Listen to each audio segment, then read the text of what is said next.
Hi, I'm Vincent Zimmer with Intel. I'm going to co-present with Mallik Bulusu from Microsoft, and we're going to talk about some issues with UEFI in the cloud. Is it easy to hear? Okay. So, quick background is this is derived from a talk Mallik and I gave at the OCP Summerfest in San Jose in March.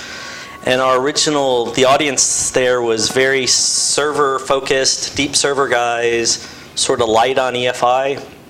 And so what we've done is we've prepended that talk with some background on OCP to give you guys sort of a vibe on what's going there.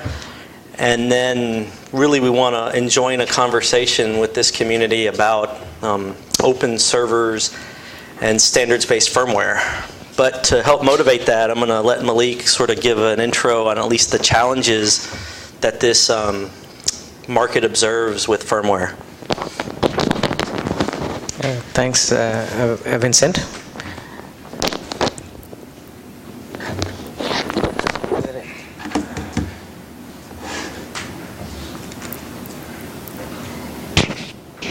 So,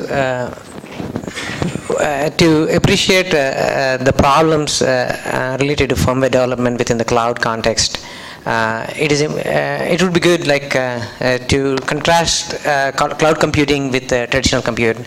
One of the things that we have, with cloud compute is the problem of scale. In other words, we are trying to address the massive computing needs with deploying large volumes of servers. So I think the key challenges are creating the compute, but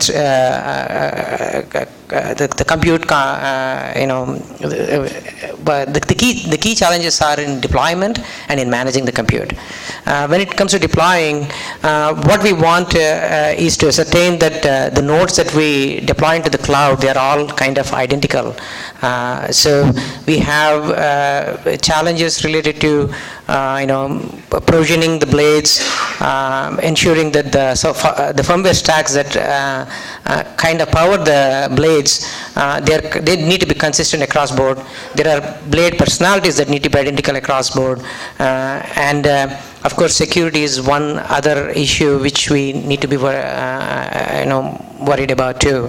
So, then of course, once a node is deployed, when the data center is operational, failures that happen on the cloud, how do we pinpoint a particular blade, what kind of failure it is what is seen there, and how do we react to it, right? So we need, there's an urgent need for a consistent interface for tools and diagnostics across board.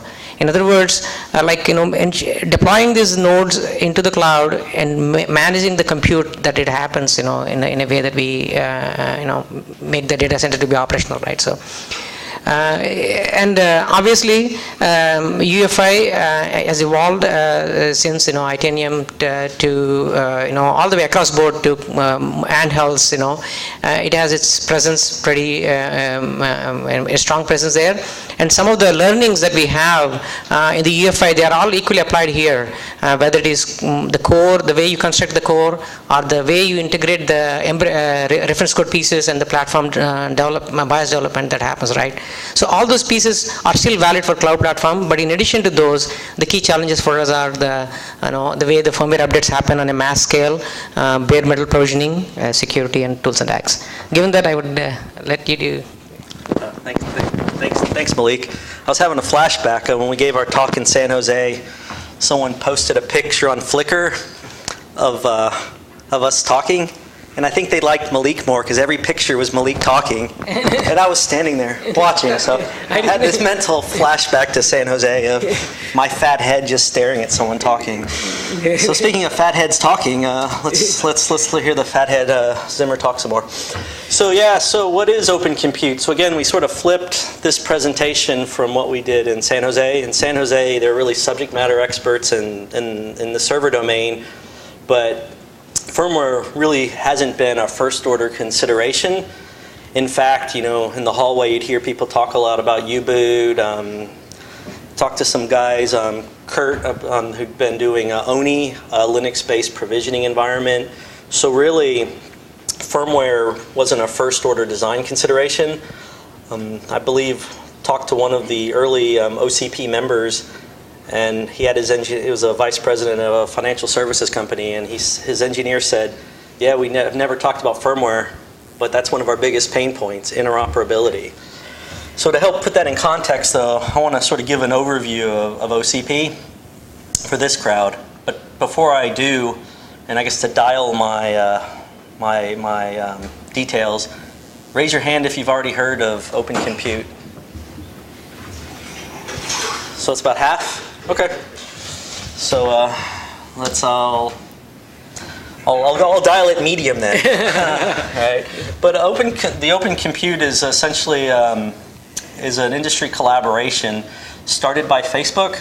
And so Facebook, as they build out their data center, wanted to sort of be able to specify properties of the servers that were both the rack, the layout of the hardware, and then maybe have different procurement models, and then do all of this in the open.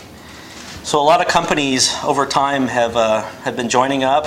Intel was part of the first wave. ODMs like Quanta, OEMs now, Open Compute, ZTE, and then parties like financial services that want to have more visibility into the server design. So again, more interoperable, open, consistent interfaces. That sort of are some of the hallmarks of what Open Compute wants. So if you think about designing a server, you got your rack, your cooling.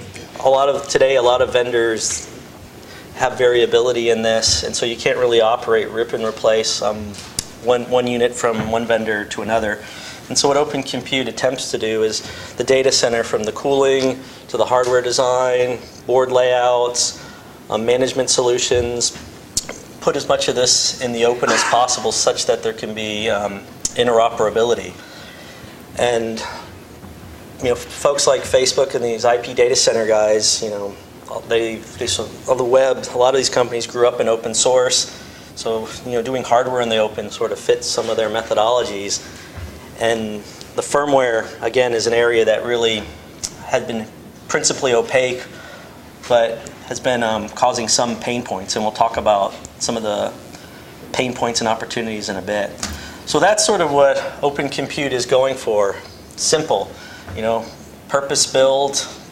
Just say it's a front-end compute node. Maybe the server is right-sized for what they need. So this class of design is open, and then the vendors can essentially procure just the hardware they need.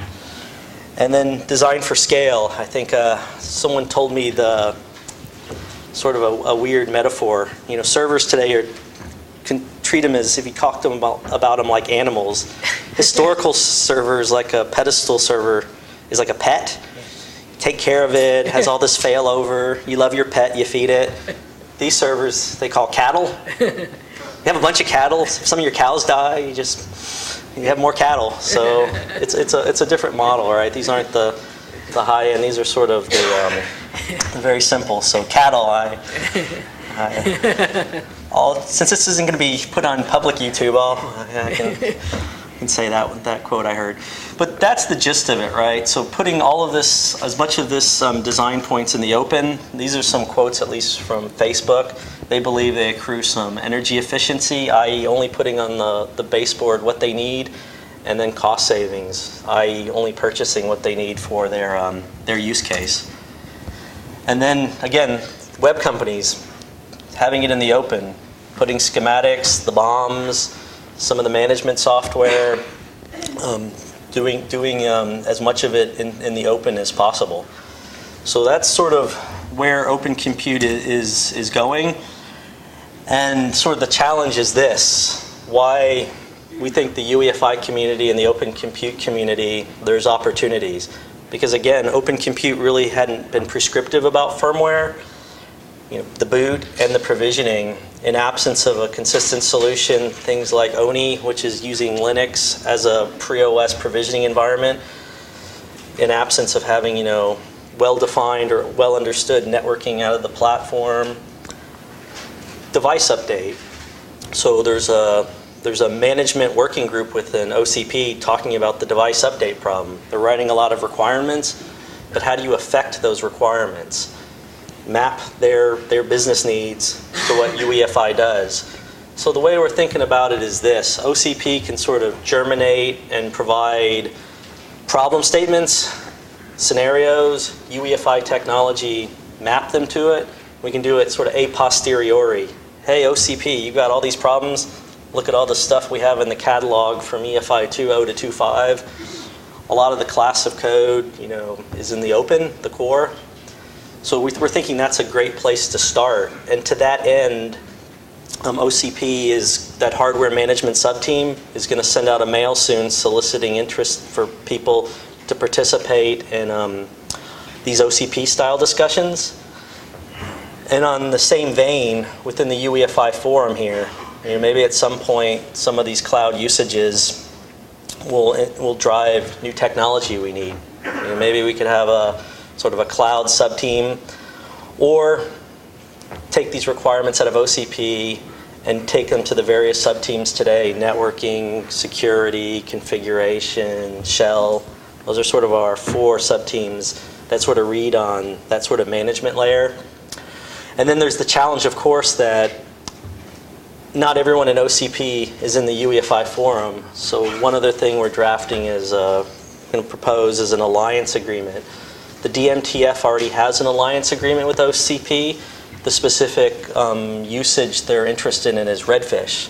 So Redfish is a schema-based, HTTP-based, RESTful interface, that's meant to supplant today's IPMI. So as the world moves from platform management from IPMI to Redfish, OCP is looking at Redfish and then interlocking with the DMTF on Redfish, because now Redfish is being evolved in the DMTF. We're thinking for these other problems like device update, the provisioning, having a similar model. So our interlock wouldn't be Redfish. Our interlock could be, ESRT, capsules, networking. So really our talk today isn't, we didn't want to bore you guys with 30 minutes of dry foils. Let's sort of introduce OCP. Microsoft is part of it. Mallik's group, he's the lead for doing their server work, so he's deeply involved, he and his team. At Intel, we believe in openness and interoperability. That's why our hyperscale division is always giving keynotes at OCP, just as Mallik's GM is. So, and the fact that they have unmet needs within their domain, and we've built a lot of infrastructure. But UEFI, we don't talk a lot about scenarios and business problems. They have a lot of great scenarios and business problems.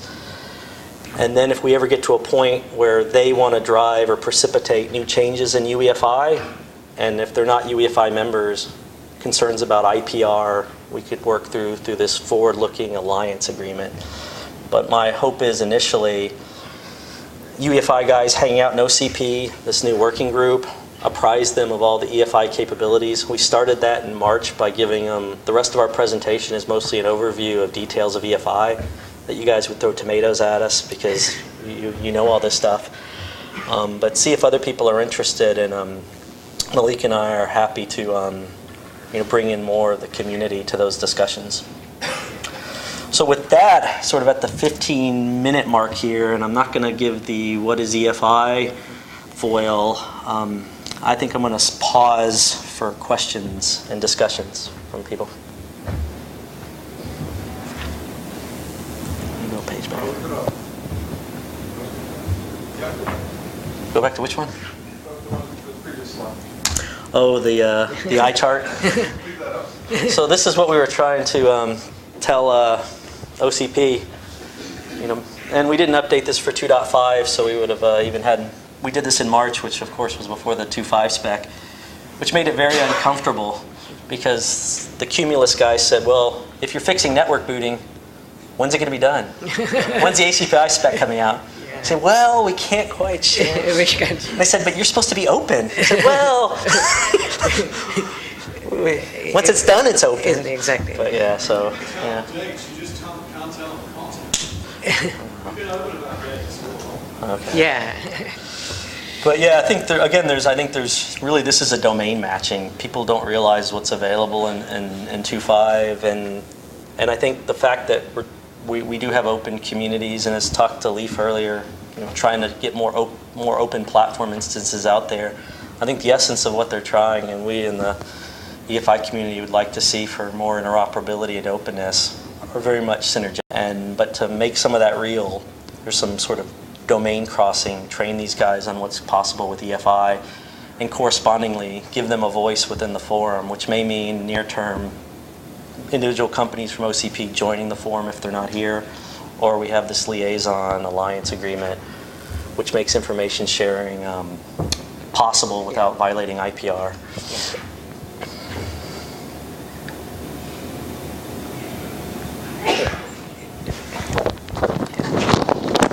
I mean, just to add to what Vincent has said, his cattle versus pet analogy is really good. But as far as if I'm wearing a cloud hat or a OCP hat, we want the UEFI to still pet the cattle. We don't want it to be not.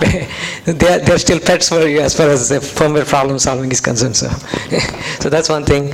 And the second thing is in terms of firmware updates, there's also a lot of constructs that are UEFI spec that is put forth in 2.5. I think ecosystem-wise, I think there's a lot we can benefit from if we have, we can harness some of the firmware management protocol or the ESRT or things like that.